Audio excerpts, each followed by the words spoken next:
तथा स्मृतिगिरो यमचिन्त्य शक्तिं सृष्टिस्थितिप्रलयकारणमामनन्ति तं श्यामसुन्दरमविक्रियमात्ममूर्तिं सर्वेश्वरं प्रणतिमात्रवशं भजामः। अज्ञाननिरधिरुपैति यया विशोषं भक्तिः परापि भजते परिपोषमुच्चैः तत्त्वं परं स्फुरति दुर्गममप्यजस्रं साद्गुण्यभृत्स्वरचितां प्रणमामि गीताम्। नारायणं नमस्कृत्य नरं चैव नरोत्तमं देवीं सरस्वतीं व्यासं ततो जयमुदीरयेत्। हरे कृष्ण कृष्ण कृष्ण हरे हरे, हरे राम राम राम हरे हरे। गीता मंजरी का यह 60वां अंक है। गीता के प्रथम श्लोक के प्रथम शब्द धर्म क्षेत्र के अंतर्गत आए हुए धर्म शब्द के ऊपर हम लोगों की इतनी विस्तृत चर्चा हुई क्योंकि हमारा जो शास्त्र है, इस शास्त्र का प्राण है धर्म। धर्म के तत्व को समझने के लिए ही हम लोग गीता शास्त्र का श्रवण कर रहे हैं। अतः यह समझना आवश्यक था कि धर्म का स्वरूप क्या है, व्याकरण की दृष्टि से धर्म को हम कैसे समझें, वेदांत की दृष्टि से धर्म को कैसे समझें, धर्म का जो क्षेत्र है यह अपने अधीन किन किन विषयों को सम्मिलित करता है।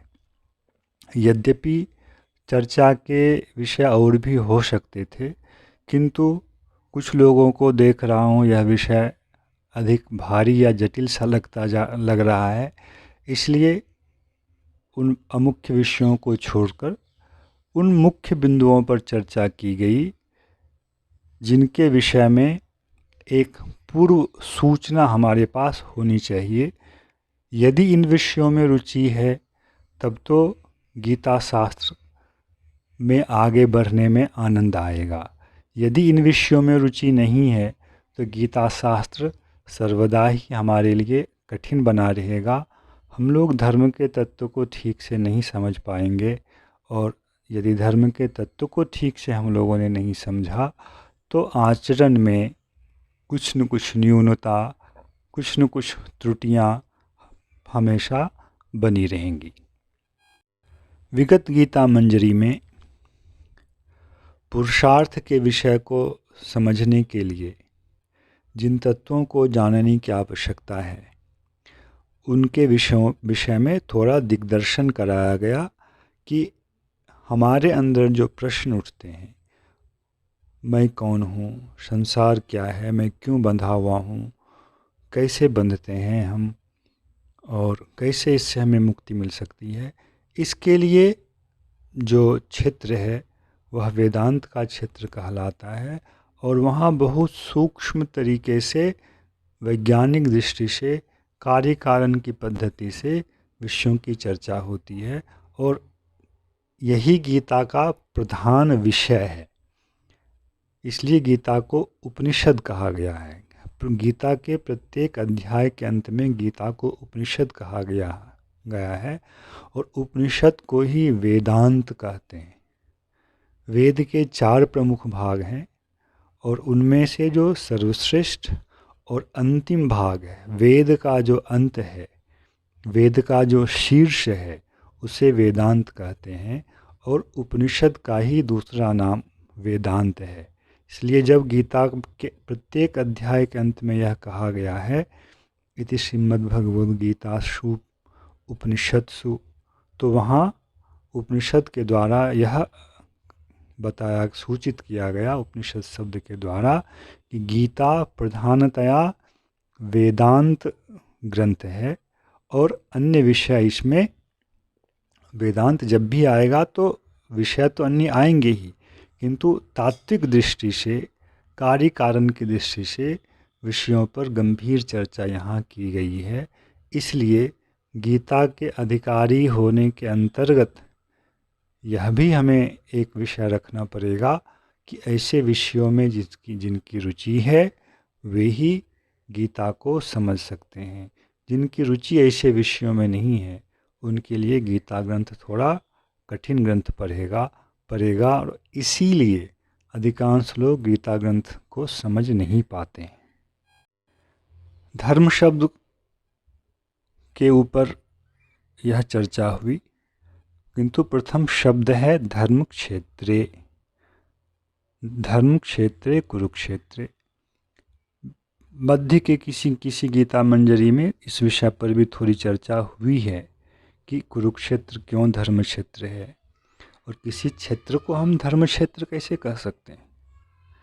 यदि धर्म केवल आचरण है तो किसी क्षेत्र को केवल धर्म कैसे कह सकते हैं, किंतु क्यों उसे कहते हैं इस विषय पर थोड़ी चर्चा पहले हुई है कि वहाँ कुरु महाराज ने एक इस प्रकार के अनुष्ठान का संपादन किया था जिसके द्वारा वहाँ मरने वाले लोगों को सद्गति की प्राप्ति हुई हो और उनको यह वरदान प्राप्त हुआ था।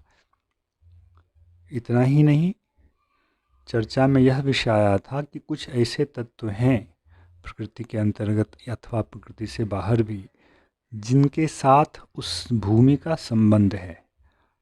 हम अपनी लौकिक दृष्टि से उसे भले ही मिट्टी देखें, किंतु उस भूमि का संबंध भगवान की जिस शक्ति से है, जिस तत्व से है, उसके द्वारा ही उस भूमि की महिमा है। इसलिए इस भूमि को यह सौभाग्य प्राप्त हुआ कि भगवान यहाँ गीता का प्रवचन अर्जुन के लिए भगवान ने किया। धृतराष्ट्र संजय से यह प्रश्न कर रहे हैं कि धर्म क्षेत्र कुरुक्षेत्र में युद्ध की इच्छा से जो लोग एकत्रित हुए, युयुत्सु अर्थात युद्ध करने की जिनको इच्छा है वे हैं युयुत्सु। और ऐसे लोग जो यहाँ इस क्षेत्र में सम्मिलित हुए हैं उन लोगों ने क्या किया।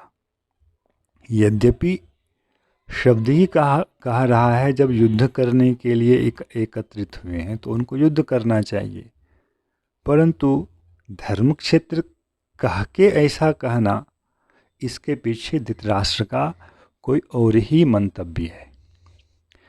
आचार्यों ने जो उनके मंतव्य का प्रकाश किया है वह इस प्रकार है। दुर्योधन धर्म के पथ पर नहीं है यह धृतराष्ट्र को पता है, किंतु पिता होने के नाते और एक ज्ञानी पिता नहीं, एक मुग्ध पिता जो अपने पुत्र के प्रति मोहित है, मुग्ध है, उनका जो पुत्र के प्रति मोह है यह पुत्र के अधर्म का समर्थन तो नहीं करता है, किंतु पुत्र के अधर्म का खुलकर विरोध भी नहीं कर पाता है, क्योंकि धृतराष्ट्र के अंदर भी अपने स्वयं से संबंधित जो महत्वाकांक्षाएं थीं उन महत्वाकांक्षाओं को वे दुर्योधन में पूर्ण होते हुए देखना चाहते हैं। इस प्रकार का चरित्र धृतराष्ट्र का है। अतः यह जानते हुए भी कि सब लोग यहाँ युद्ध के लिए ही एकत्रित हुए हैं, किसी न किसी दृष्टिकोण से वे युद्ध को इसलिए भी टालना चाहते हैं कि उन्हें पता है कि इस युद्ध का परिणाम कैसा होने वाला है, यह किस प्रकार से कुरुवंश का संहार कर देगा, यह दुर्योधन की पराजय दिखाने वाला युद्ध होगा। यह उन्हें स्वयं पता है, क्योंकि युद्ध से पूर्व ऐसी कई घटनाएं हो चुकी हैं, कुछ घटनाओं का वर्णन किया गया था कि भगवान साथ में हैं।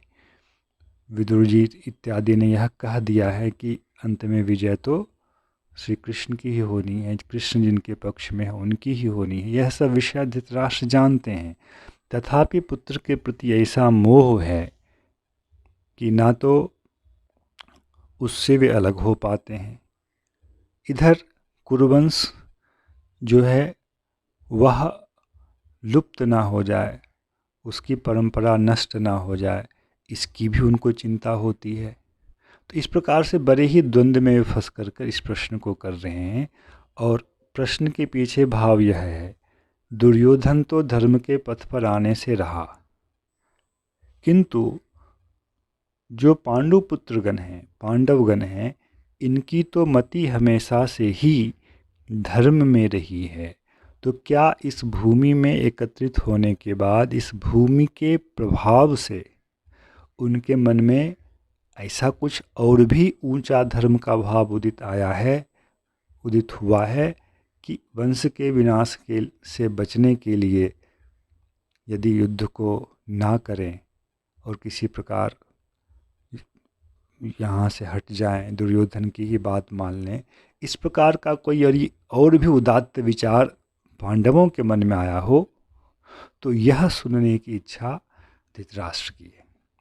इसलिए उन्होंने धर्म क्षेत्र कुरुक्षेत्र में युद्ध के लिए एकत्रित होकर मेरे पुत्रों और पांडु पुत्रों ने क्या किया, इसके पीछे उनका भाव वस्तुतः पांडु पुत्रों ने क्या किया यही जानने का है कि क्या उनकी मति धर्म क्षेत्र में आने से और भी बदल तो नहीं गई, जिससे कि कुरुवंश की रक्षा हो जाए, दुर्योधन राजा बन जाए। इस तरह की भावना उनके इस प्रश्न के भीतर है।